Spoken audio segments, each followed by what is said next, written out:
झिर झिर झिर झिर गंगा बाहें और तीर बेनी बाहें हो। झिर झिर झिर झिर गंगा बाहें और तीर बेनी बाहें हो। बहनिया आधी रतिया नहायो तो राजा हंसी पूछई हो। बहनिया आधी रतिया नहायो तो पिया हंसी पूछई हो। कौने मास लट खोलियू कवन मास धोइयू हो। कौने मास लट खोलियू कवन मास धोइयू हो। रानिया कौने मास से जिया डासियू तो घर भजनाइयू हो। रनिया कौने मास से जिया डासियू तो घर भजनाइयू हो। क्वार मास लट खोलेऊ कार्तिक मधोयऊ हो। क्वार मास लट खोलेऊ कार्तिक मधोयऊ हो। राजा या गहन मास से दिया डास्यो तो घर भजनायऊ हो।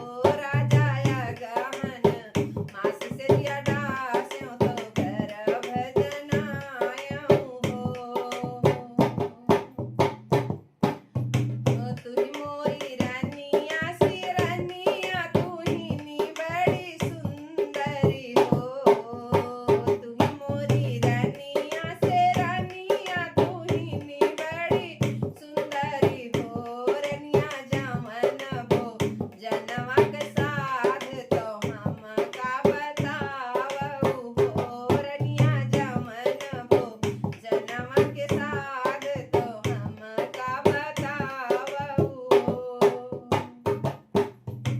सकल पदार्थ घर हमारे कुछहु नहीं कम भये हो। सकल पदार्थ घर हमारे कुछहु नहीं कम भये हो। राजा एक ने बुलवा के साधन बुलवा हम चाखब हो। राजा एकरे ने बुलवा के साधन बुलवा हम चाखब हो।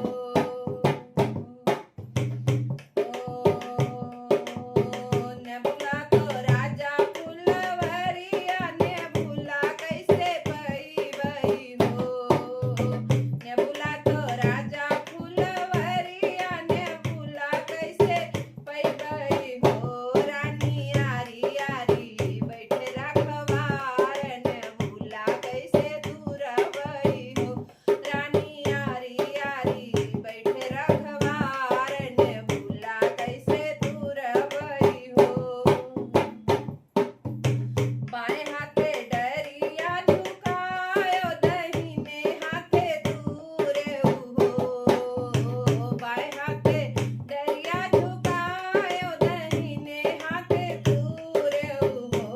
राजा बगले लिहऊ छिपाई